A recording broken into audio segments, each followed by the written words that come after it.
Anirem lluny sense recança d'allò que haurem deixat aquí. La Marató Popular de Lectura Poètica ha ofert, un any més, a la ciutadania de Montcada i Reixac la possibilitat de llegir poemes en públic. L'acte ha tingut lloc el 2 d'abril a l'Auditori Municipal. He escollit a la Maria Mercè Marçal. Es titulen Si el mar tingués baranes i una altra que es diu Cançó de fer camí. Una cançó de Bob Dylan, Escolta-ho en el vent, Blowing in the Wind, que esdevé poema, perquè les seves lletres són poemes, i aprofitant que ha estat premiat amb el Premi Nobel de Literatura.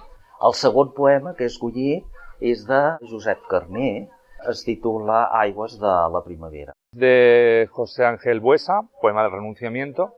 Soy actor y director de escena y desde el año 2000 me vengo dedicando al mundo de la poesía a base de espectáculos y de colaborar. He escollit dos poemes de Jaume Tarés, un que es titula Recuerdos, un altre que és la música.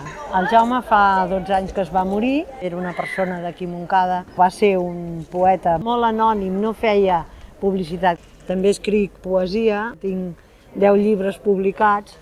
El pare es deia Joan Brau i Sanchís. Era un poeta autodidacta, dissortadament doncs, ens va deixar l'any 89. He presentat un poema que es diu A Pau Casals. Li vaig cercar una música, evidentment interpretada pel mateix Pau Casals, i és l'àudio que avui hem escoltat aquí. D'ençà que va morir, doncs, que la seva veu així en públic no l'havia sentit més. Els àngels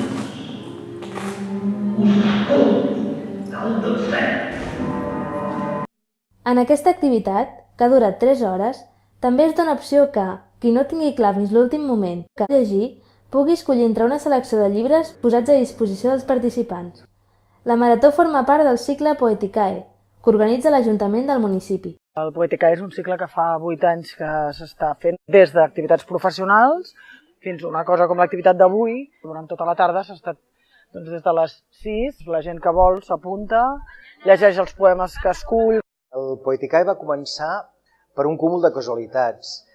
Aquí a Montcada hi ha uns quants grups de teatre amateur que van demanar conjuntament, presentant als espais escènics, uns espectacles basats en poemes. També ens havia arribat una oferta d'un espectacle, diguem-ne, professional, també basat en poemes, i vam dir, home, per què no ho ajuntem tot?